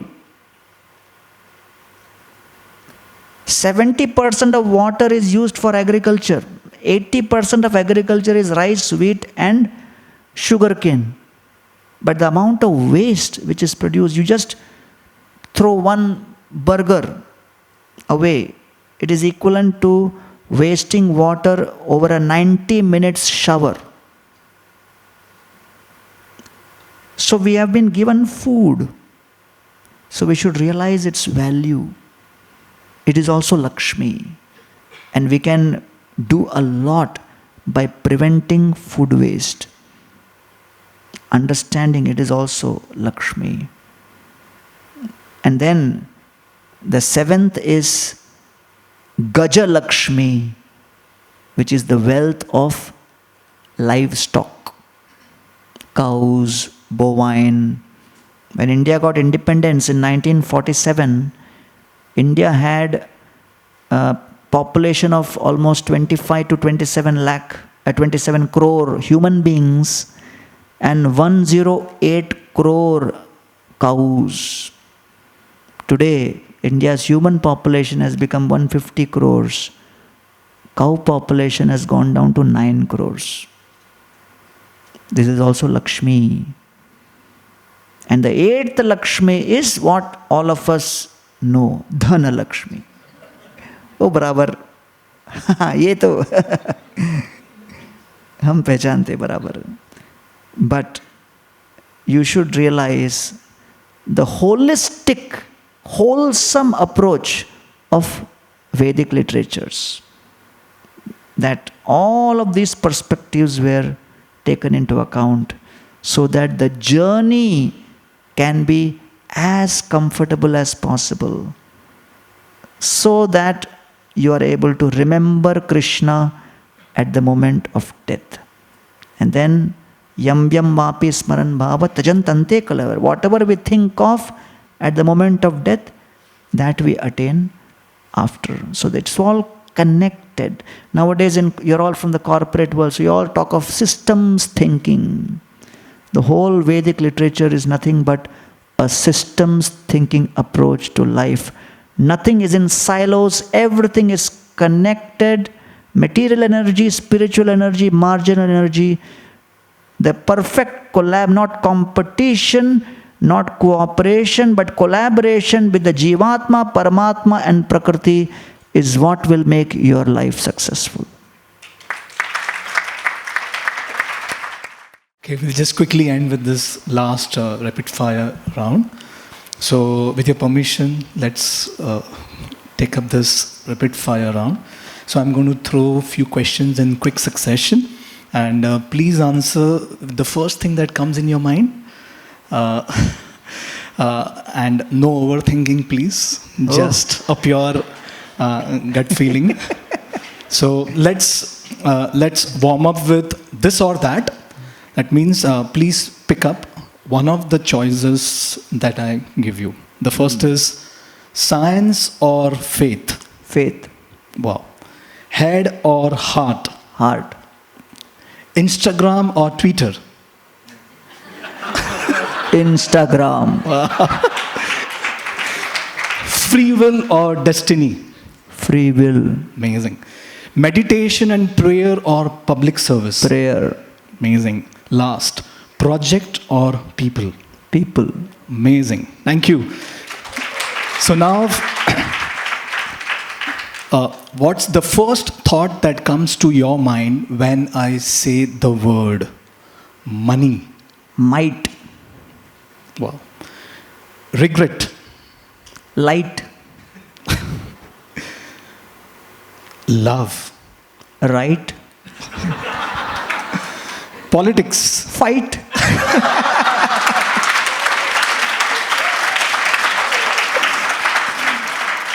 Peace. Huh? Peace. Peace. Peace. Oh. Sight. 90-hour work week. Tight. Okay, last, Krishna consciousness. Hari bol. Okay, thank you. So last session that we are going to touch upon is, if hypothetically you are being asked to give a piece of advice, what would you say to these people? The first, Donald Trump.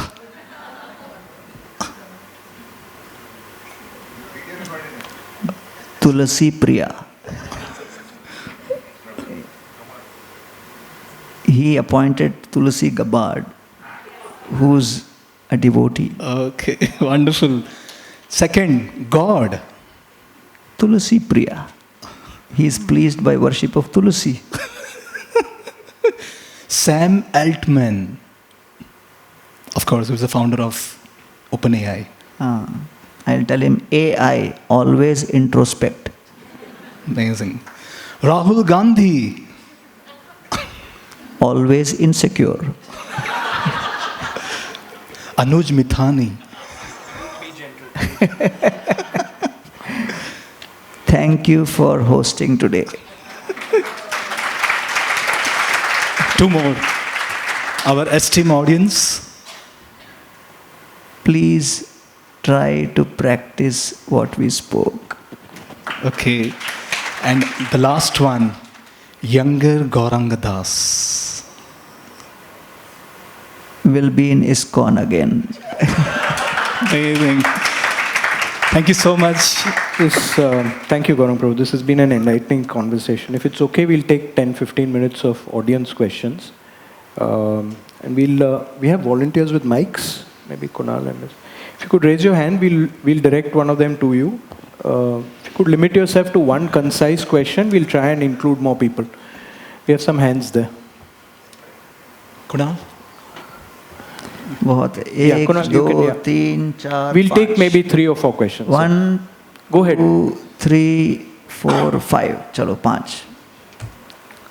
Close. मेरा प्रणाम आपके चरणों में प्रभु जी. प्रणाम. मेरा नाम शिल्पी है और मैं ग्वालियर से बिलोंग करती हूँ, मध्य प्रदेश. ग्वालियर मध्य प्रदेश से. और बॉम्बे मेरे लिए न्यू नहीं है, अभी यहाँ फैमिलीज़ बन चुकी हैं.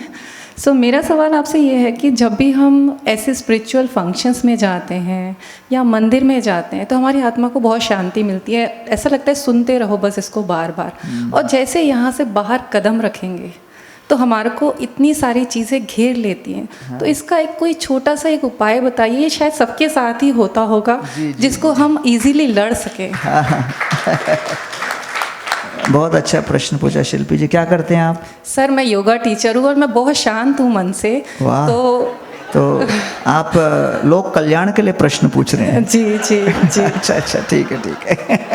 ऐसा कल्याण करते रहिए. तो 4 मैं पहलू बता देता हूँ. उसको मैं बोलता हूँ ABCD. A फॉर एसोसिएशन, अर्थात अनुकूल संग. तो जब शांति खोजने वालों के बीच हम रहेंगे तो शांति ही तो मिलेगा, है कि नहीं? बी फॉर बुक्स, ग्रंथ। तो इसलिए हम लोग भगवत गीता सीखते हैं, सिखाते हैं। आपने भी गीता पढ़ी होगी, योग वशिष्ठ वो सब पढ़े ही होंगे आप। तो आप गोवर्धन इको विलेज आइए, हमारे योगा टीम को ही मिलिए। तो हम लोग का भी वहाँ चल रहा है गोवर्धन स्कूल ऑफ योगा, और आपका कोई ग्रुप हो उसको भी लाइए। तो एक बार मैं किसी को गीता दिखाया लोकल ट्रेन में, वो बोलता है गीता फ्री में दे रहे हो ना? मैंने कहा नहीं, 70 रुपये की है। वो कहता है कृष्ण ने अर्जुन को गीता फ्री में सुनाई, तुम क्यों 70 रुपये ले रहा है? मैंने कहा भाई साहब, कृष्ण ने अर्जुन को गीता कुरुक्षेत्र में सुना, ये बंबई है, 70 रुपये ट्रांसपोर्ट चार्ज है।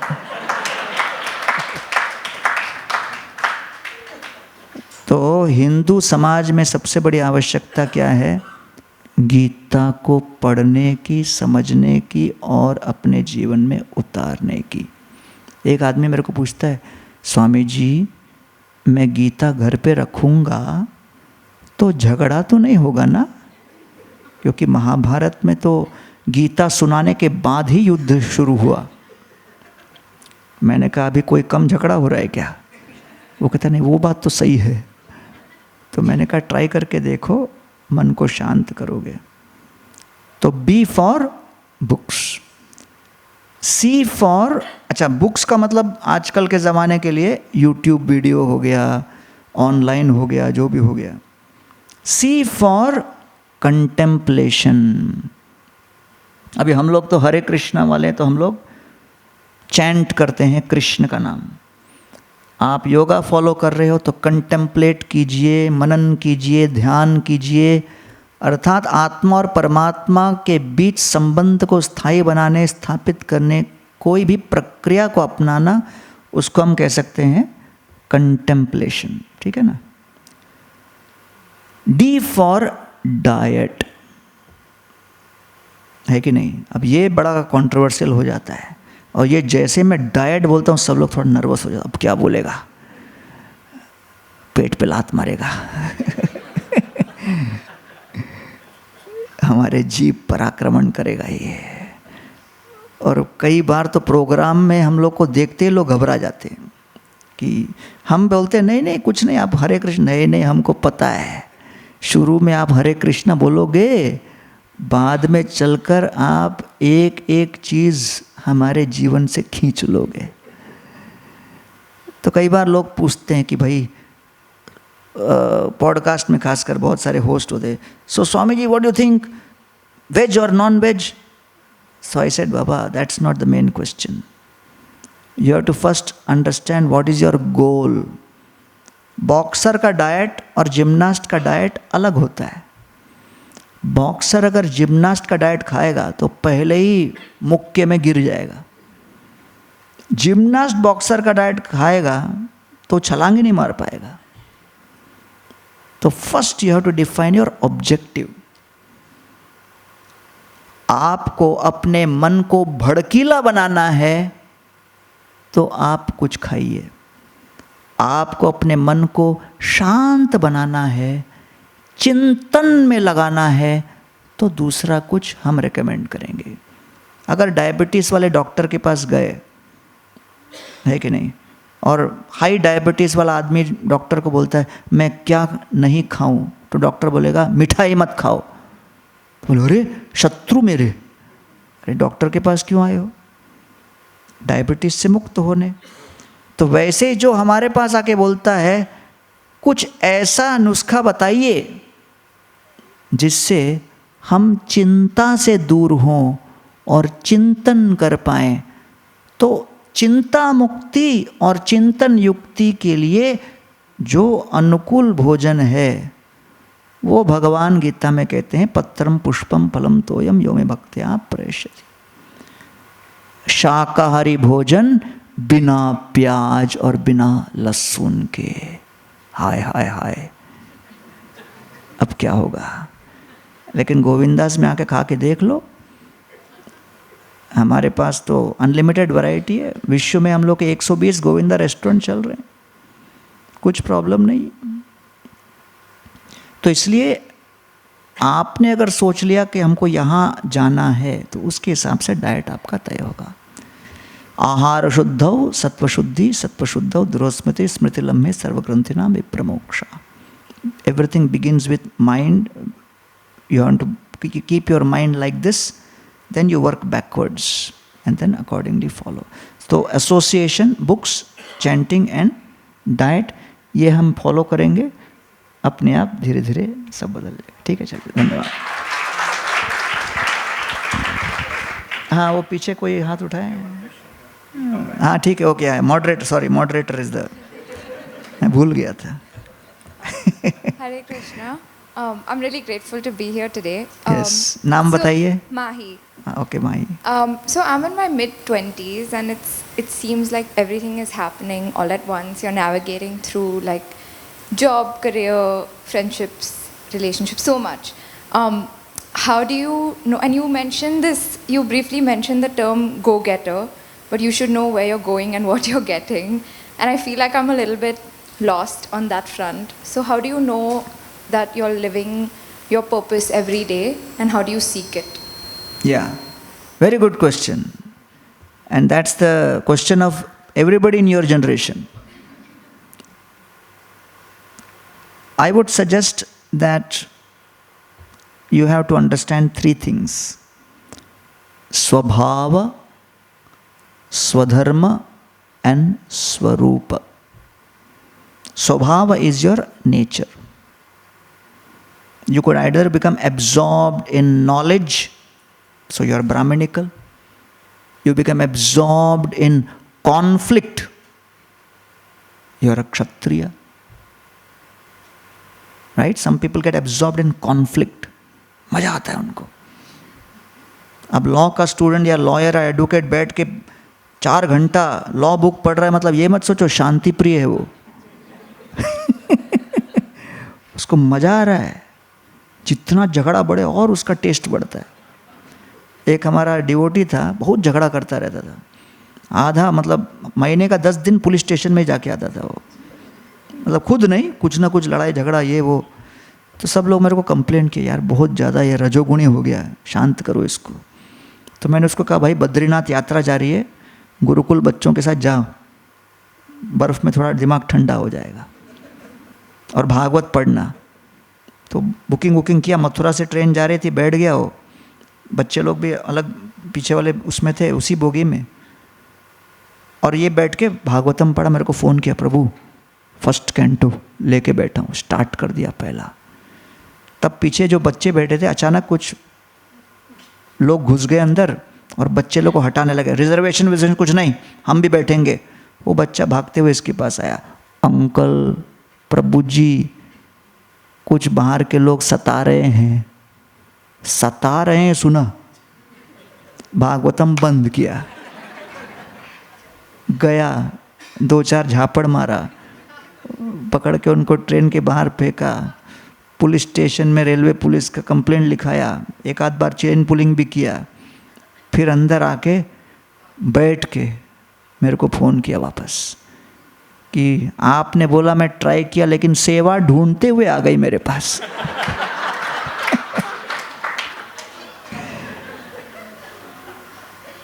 So that is called Kshatriya. So people have misunderstood caste system. नहीं. You have tendency to be absorbed in knowledge, Brahminical. Conflict, Kshatriya. You are absorbed in acquiring money, saving money, creating resources, Vaishya. And then you are very absorbed in maintaining the status quo, supporting and serving, Shudra. So Chaturvarnyam Maya Srishtam. So that is the Swabhava. Based on Swabhava, you need an occupation. That's called Swadharma. And that's where the big challenge is. कोई Brahminical है लेकिन वो CA बन गया और अब उसको बैठ के उसका मतलब मज़ा नहीं आ रहा, उसको कुछ और करना है, ये करना है, वो करना है. So Swadharma means occupation should match your nature. So Arjuna was perfectly aligned with his Swabhava and Swadharma. Kshatriya Swabhav, Kshatriya occupation. But still, he was put in situation where he couldn't handle. Then Krishna had to speak the Gita to reveal the third deepest level, which is Swarupa, the soul. So therefore, when you realize I am the soul, whatever changes may happen, you can cope with it. So we, who are spiritual teachers, help you understand the intricacies of the Swarupa. Okay, as far as Swadharma and Swabhava are concerned, there are other people who can help you, and especially those who are close to you, they will be able to help. But this is overall the understanding of the Swabhava, Swadharma and Swarupa. Okay, thank you. Swamiji Pranam. My name is Vinayak. Hi. Your name is? Vinayak. Yes, Vinayak. I have a question. ISKCON did a lot of seva in Mahakumbh, and a lot of people visited Mahakumbh. There was, people say that when you went to the Mahakumbh and you had the holy dip, your sins would be cleansed. So I just want to understand your thoughts about the event, what you think about it, and how should, one think about such events. So, aap gaye kya?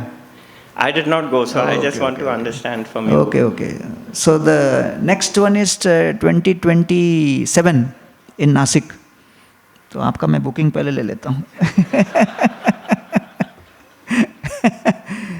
Nasik 27 and then 28 will be Ujjain. Okay.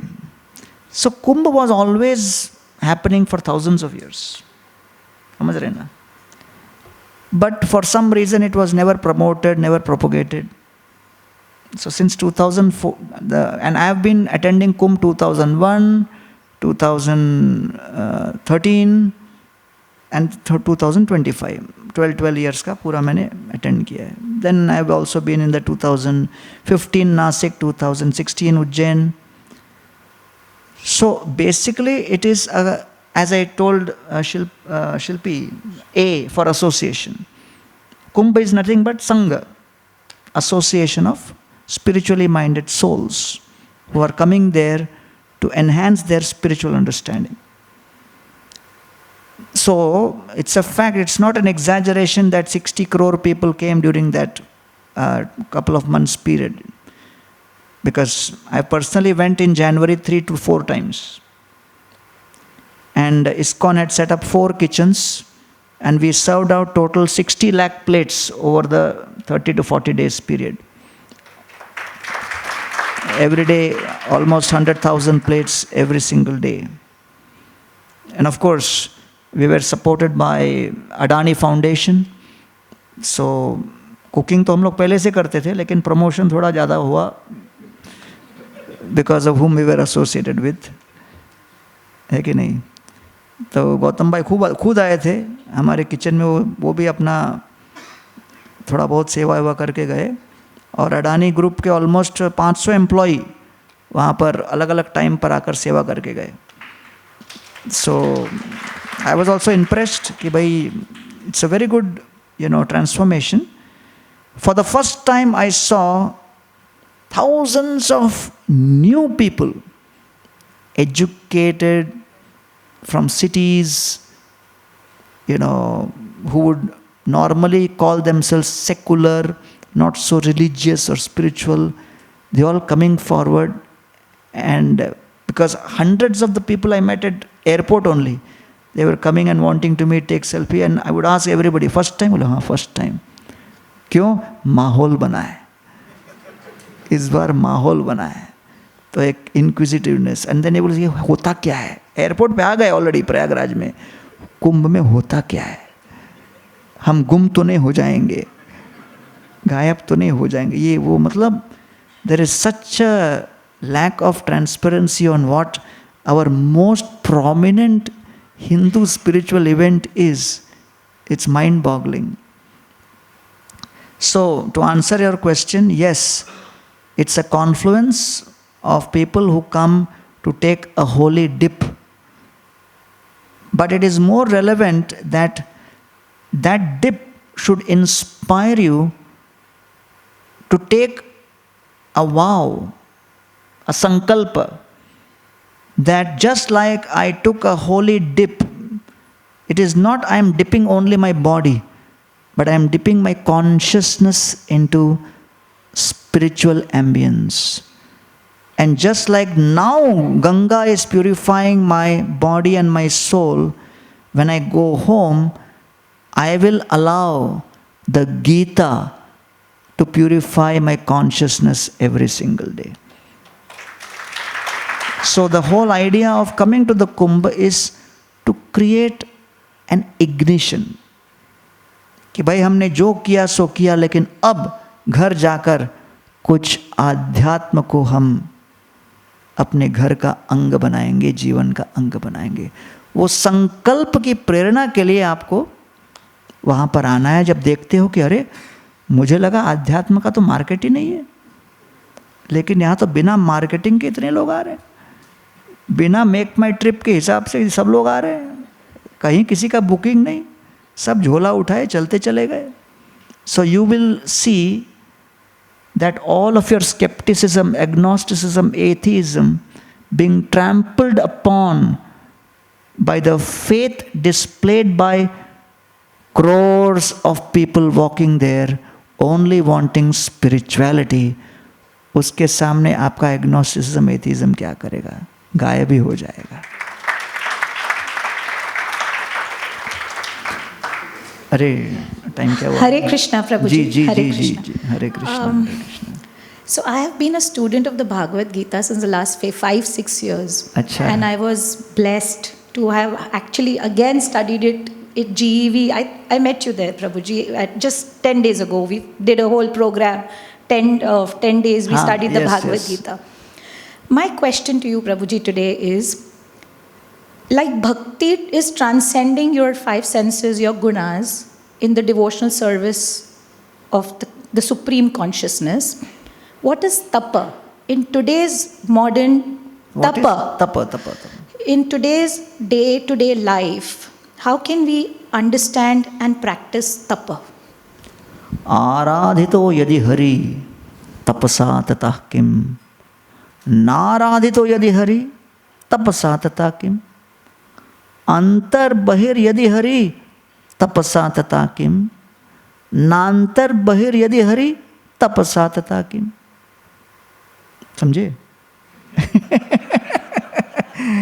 आपका प्रश्न था तप के ऊपर. तो तप को लेके ये नारद मुनि भक्ति सूत्र में लिखते हैं, if you are worshipping Hari, आराधितो यदि हरि तपसा तथा किम. So why you are doing तपस्या? जो डेस्टिनेशन पहुंचता तो पहुंच गए. नाराधितो यदि Hari, if you have no mood to worship Hari तपसा तथा किम, व्हाई यू आर डूइंग तपस्या. अंतर बहिर यदि हरि, अंदर बाहर हरि को देख रहे हो, तपसा तथा किम. और तपस्या करके भी न अंतर बहिर यदि हरि तपसा तथा किम. Thank you so much. Thank you so much. Thank you sir. Moderator क्या करें, टाइम बताओ. हाँ ओके. यहाँ पे बहुत पैशनेट क्वेश्चनर्स खड़े हैं. Yes. This will be our last question because we need to. नहीं, वो close. अपने प्रभु भी वो काफी देर से बेचारे वो खड़े हुए हैं. So that day I don't remember where I was, but I was somewhere and I was looking at the sea, and I thought, and then I looked up at the sky and I said, I couldn't decide which one I admired more. So my question for you is, which one do you admire more, the sea or the skies? क्या बोला? Admire more The sea or the sky? sea. Which sea? Any ocean. अच्छा, somewhere ocean or the stars. We admire both because both come from Krishna, the supreme creator. Okay. What's your name? My name's Aiden. Adam? Nice question, Adam. Thank you. Yeah, that वो green में थे ना, उनको दे दीजिए एक last. Okay. नहीं आपने हाथ उठाया था. अरे आप ही थे ना. अच्छा, you were volunteer. Oh, sorry. No, I think we'll. I don't Okay, think आप we have इतनी more देर time. से घूम रहे थे तो मुझे लगा I आपको think we should close. question पूछना है. Let's close. Okay, so we come to the end of this wonderful, enlightening, uplifting session. Thank you all very much for participating for this wonderful event. Let's give a big round of applause to His Grace Gauranga Prabhu for taking out his precious, valuable time and sharing this profound wisdom and refreshing insights.